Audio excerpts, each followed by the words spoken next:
You think you know Kill Bill, but you've only seen part of the story. Beneath the blood spray and samurai swagger, Tarantino left clues, fragments of an unwritten third act. Interviews, casting whispers, even the way Volume 2 ends, all point to a hidden map for Volume 3. So let's slice through the myths, the denials, and the dream castings, and see if Kill Bill Volume 3 is really dead, or just waiting to strike again. Chapter 1. Where We Left the Bride. The story doesn't begin where you think it does, because Kill Bill never really ended. After slicing through her enemies and reclaiming her daughter, Beatrix Kiddo walks off screen, not into peace, but into limbo. Tarantino calls Volume 1 and Volume 2 two halves of a single movie. There was never meant to be a third volume, but that framing alone planted the seed. Viewers heard Volume 2 and instantly asked, so where's Volume 3? In Tarantino's language, endings are never absolute. His timelines bleed. Stories echo across films. The bride's silence at the end, her whispered "thank you" to BB, felt too calm, too temporary. It wasn't closure. It was cool down. The kind of calm that, in a Tarantino universe, always precedes the next vendetta. The bride's world also left survivors. Ellie Driver, armless and furious. Nikki Bell, orphaned and watching. They weren't random loose ends. They were time bombs. Tarantino even hinted years later that if he ever returned, it would be to watch Nikki seek justice for her mother. So Volume 1 and Volume 2 weren't just revenge films. We can interpret them as setups for a generational cycle. A story about what happens after vengeance. The sword was sheathed, but never buried. Chapter 2. The Denials and the Dream. Every few years, the same question cuts through film Twitter like a thrown shuriken. Is Kill Bill Volume 3 happening? And every time, Quentin Tarantino answers with a grin sharp enough to kill the rumor. I don't see that happening, he told reporters in 2023, short, final, and delivered with that trademark Tarantino pause, like he enjoys watching fans squirm before the next sentence. He said versions of this for almost 2 decades. Back in the late 2000s, he teased that he might wait 10 years to revisit Beatrix and BB. Then 10 years came and went. When asked again in 2019, he said he'd talked to Uma Thurman about it, but didn't commit. By 2023, the tone shifted from maybe to probably not. But here's where it gets messy. In the same breath he shut it down, Tarantino also scrapped The Movie Critic, the film once meant to be his 10th and final project, the one that would have closed his career. With that movie cancelled, the no around Kill Bill Volume 3 doesn't sound as permanent as it used to. He's a director obsessed with legacy. Every film is a genre love letter. Kill Bill to martial arts, Inglourious Bastards to war cinema, Once Upon a Time in Hollywood to old school LA storytelling. Ending on The Movie Critic felt small. Ending with Kill Bill Volume 3? That would feel mythic. So when Tarantino says no, fans hear something else. A delay, not a denial. Because this isn't just about a sequel. It's about the perfect final act. And to understand that obsession with closure, we have to rewind to how the bride's story was never meant to stop where it did. Chapter 3. The Missing Ending. The truth is, Kill Bill was built to keep breathing. From the start, Tarantino called it one movie, 2 volumes. But the script? It read like a trilogy. He split it in half because Miramax wanted a shorter runtime. But in his original notes, the ending wasn't Beatrix's smile. It was aftermath. A mother and child hiding from a past that wouldn't stay buried. That's why every loose thread feels intentional. Ellie Driver, blinded and seething in a trailer, last seen thrashing in darkness. Nikki Bell, staring at her mother's killer with quiet fury. Even Sophie Fatale, alive but broken, could easily bankroll a new wave of revenge. It's a setup disguised as closure. Volume 2 ends like a samurai poem, peaceful, reflective, but Tarantino never meant peace to last. He grew up on Shaw Brothers films, where vengeance travels down bloodlines. One story ends, another awakens. So if Volume 3 ever happens, it wouldn't be a sequel. It'd be a reckoning. The daughters' war. The sins of the mothers. And the biggest clue? Tarantino's own habit of finishing what others think is finished. The Hateful Eight came from a leaked script he swore he'd never shoot.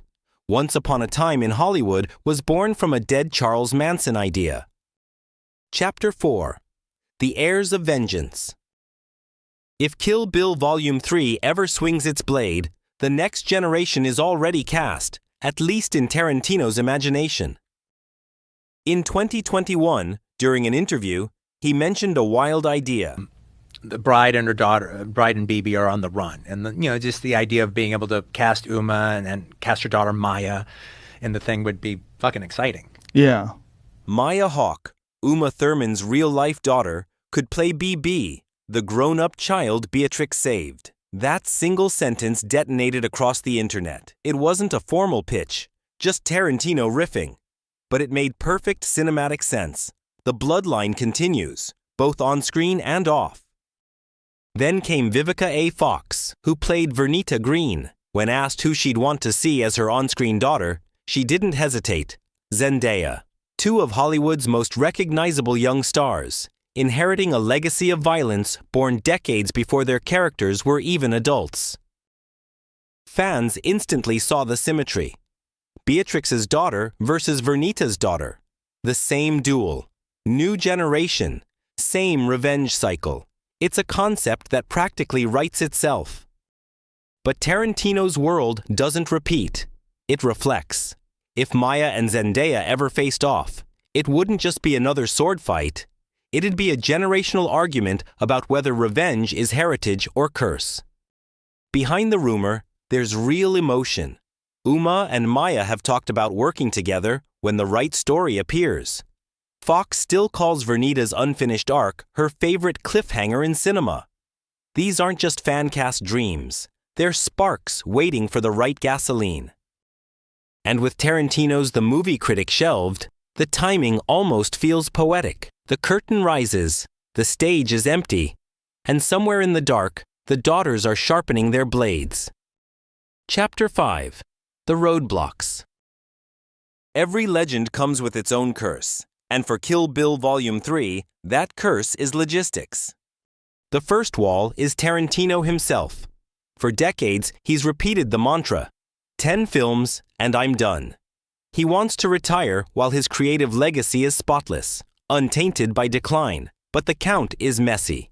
If Kill Bill counts as one movie in two halves, and The Movie Critic is now scrapped, the number doesn't quite add up. There's a vacancy in the mythology, a gap fans hope Volume 3 might fill. The second wall is rights. Miramax, now partly under different ownership, still holds a piece of Kill Bill. To greenlight another sequel, multiple studios and producers would have to agree. It's not impossible, but it's Hollywood red tape in its purest form. Contracts, residuals, distribution rights, the kind of fine print even a Hattori Hanzo sword can't slice through. Recreating that level of authenticity would require not just commitment, but trust. And trust, in the film's universe and beyond it, doesn't come easy. Even the Dreamcast faces timing traps. Maya Hawke's schedule is tied to Stranger Things and major studio projects. Zendaya's calendar is dominated by Euphoria and blockbuster roles. To bring them together under Tarantino's slow, rehearsal-heavy process would be a miracle of coordination. For all its cinematic poetry, Kill Bill Volume 3 would be a logistical war. And Tarantino, a perfectionist to the bone, doesn't fight wars he can't choreograph. Chapter 6. 2 ways the story could end. If Kill Bill Volume 3 ever happens, it won't be a simple sequel, it'll be a final duel with time itself. And there are 2 paths it could take, both whispered by Tarantino across interviews and fan lore. The first, call it Sins of the Mothers. It's the revenge that writes itself. Nikki Bell, the little girl who watched her mother die, returns as an adult. Her world is built on that memory. The yellow jumpsuit, the blood on the floor, the sound of a kitchen fight echoing forever in her head. She tracks down Beatrix Kiddo, ready to finish what her mother started. But standing in her way isn't the bride. It's Beatrix's daughter, BB. A new generation of vengeance collides with an older one. Two young women born of violence, facing the truth their mothers never could. Revenge doesn't end bloodlines. It creates them. The second, imagine it as the last list. But one day, a file appears. Not her kill list, but a list against her. The people she hurt, the collateral. She's forced back into the cycle she tried to bury. Hunted not by villains, but by her own history. The story would complete the circle. The killer becomes the haunted. The teacher becomes the test. It's the only Tarantino ending that feels both brutal and poetic, redemption by confrontation. No matter which version you picture, both are drenched in Tarantino's DNA. Stylized, tragic, cyclical, the kind of ending that could make Kill Bill not just a saga, but a myth. And that's exactly why people can't let it go. Because maybe Kill Bill Volume 3 isn't about what's left to film, maybe it's about what's left unfinished. Chapter 7: Stylistic DNA and Thematic Threads. To imagine Kill Bill Volume 3 is to imagine the return of what makes Kill Bill, not just the swords, the fights, or the blood, but the visual poetry, the rhythmic silence, the legacy whispered in every frame. Picture this: chapter cards rechristened, Chapter 8, Bloodlines, Chapter 9, The Final Cut. Each segment prefaced with a title that teases tension, not resolution. Think split screens comparing mothers and daughters. Think slow zooms, then sudden cuts. Tarantino's love for martial arts cinema, especially Shaw Brothers, would reappear. Long takes in wide frames, letting the actors breathe before you strike. The camera doesn't move first. It waits. It watches. Then the violence blooms. Music, too, would be a weapon. A track from decades ago for Nikki's childhood, colliding with a newer modern theme for BB. Fractured harmony. Two generations in discord. Silence as punctuation. A whistled motif from Volume 1 echoing in the final confrontation. The cuts in action montages would return. Not just a sword slash, but a memory slash. A weapon spinning. The reflection of two faces. Staged violence designed not for spectacle alone, but emotional resonance. Chapter 8: The Believability Meter. Every rumor about Kill Bill Volume 3 feels like déjà vu. It resurfaces every few years, gains traction on Reddit, trends for a day, and then fades when no studio receipts appear. To separate smoke from fire, here's what's actually verified about the sequel's status and what would need to happen before anyone could call it real. Quentin Tarantino's stance, the deciding factor. Let's start with the source himself. In March 2023, Tarantino told reporters in Paris, "I don't see that happening." That's his clearest denial yet. Screen Rant confirmed he has no plans for a third volume, even though he once toyed with it. Compare that to his earlier tone. Back in 2019, Tarantino struck a very different tone. During an interview on Andy Cohen Live, he revealed that Kill Bill Volume 3 was definitely in the cards. He said he'd recently had dinner with Uma Thurman to talk about the idea and estimated that, if it ever happened, it would be at least 3 years from now. What might change his mind? His self-imposed 10-film limit. Tarantino insists he'll retire after his 10th movie, but with the Movie Critic, once slated to be that finale, now cancelled in 2024, the slot is open again. If he ever breaks his own rule, Kill Bill Volume 3 would be the one project big enough to justify it. Uma Thurman's perspective. The bride herself has been diplomatic. In February 2022, Thurman told Variety that the film has been discussed, but added, "I don't see it immediately on the horizon." She's open to the idea, but not actively pursuing it. That's in line with her comments since 2004, when she called the role both transformative and traumatic, referencing the on-set car crash that injured her during filming. Since then, Thurman and Tarantino have reportedly mended their professional relationship. They reunited publicly at Cannes in 2023. But that physical and emotional toll still hangs over any possible return. If she ever went on record saying she was ready to pick up the sword again, that would be the first major green light. The casting clues. There's one piece of tangible speculation Tarantino himself started. In 2021, during Joe Rogan's podcast, he said, "If I were to do it, I'd want Maya Hawke to play BB, Uma's real-life daughter." Separately, Vivica A. Fox told Variety in 2020 that she'd love to see Zendaya play her on-screen daughter, Nikki. Those ideas never went beyond interviews, but they're the most repeated canon fan castings online. Neither actor has confirmed involvement, nor has any official casting call appeared in trade databases. Rights, studios, and red tape. The business side might be the hardest fight.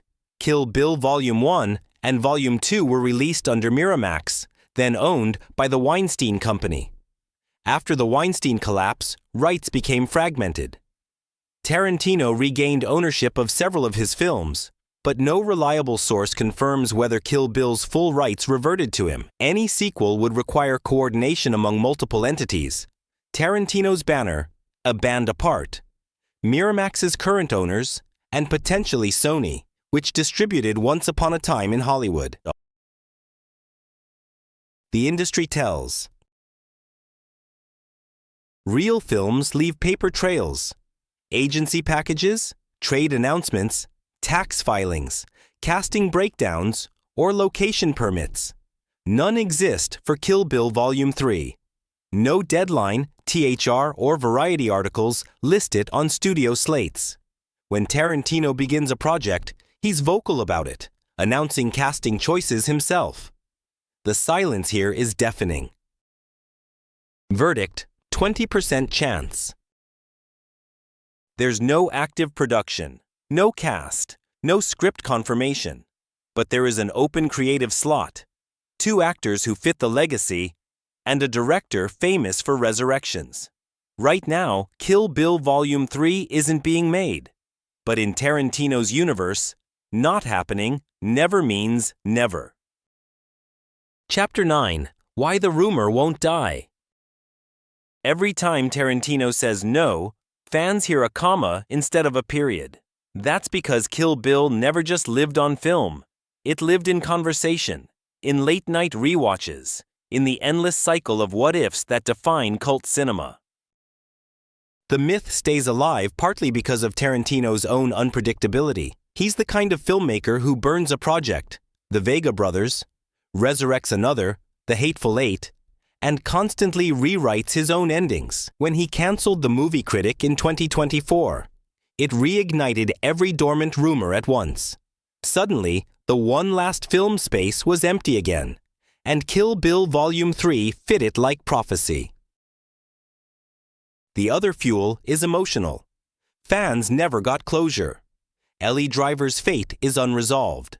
Nikki Bell's revenge arc was promised on screen, and Beatrix's final line felt like borrowed calm, not true peace. These details make the story feel paused, not finished. Social media has also kept the legend breathing. Every few months, a fan-made poster featuring Maya Hawke or Zendaya goes viral. Each mock-up feels believable because it could exist. The cast, the timing, the lineage all make narrative sense. And then there's Tarantino's own storytelling DNA, his love of symmetry, callbacks, and cinematic resurrection. He made Once Upon a Time in Hollywood to rewrite history. Why wouldn't he revisit Kill Bill to close a circle? That's the paradox of Kill Bill Volume 3. Even if it's never made, it already exists in imagination. Chapter 10. The Final Verdict. After 20 years of rumors, interviews, and speculation, The verdict is clear. There is no official Kill Bill Volume 3 in development. Tarantino has said it himself multiple times that he doesn't see it happening. There's no studio package, no casting confirmation, no production trail. On paper, the saga ended with Volume 2. But endings are never final in a Tarantino universe. Pulp Fiction reshuffled time. The Hateful Eight rose from a leaked script. Once Upon a Time in Hollywood rewrote history itself. He doesn't create closure, he reinvents it. And that's why Kill Bill keeps haunting conversations. The story feels alive because it still can be. If the film ever materialized, it wouldn't be a reboot or a sequel. It would be a reflection, a generational duel between mothers and daughters, sins and consequences, tradition and rebellion. A mirror held up to the original two films, Maya Hawke versus Zendaya. Uma Thurman as the ghost of her own creation. The circle complete. So is Kill Bill Volume 3 dead? Maybe. But as Tarantino himself once said, you never can tell. When the day comes that he announces his final movie, if you hear the sound of a blade being unsheathed, you'll know exactly what's coming. Until then, the bride sleeps. The katana waits. And every Kill Bill fan keeps one eye open just in case Tarantino draws the blade again. Which Kill Bill movie do you like best? Subscribe to Volume 1 and give Volume 2 a like.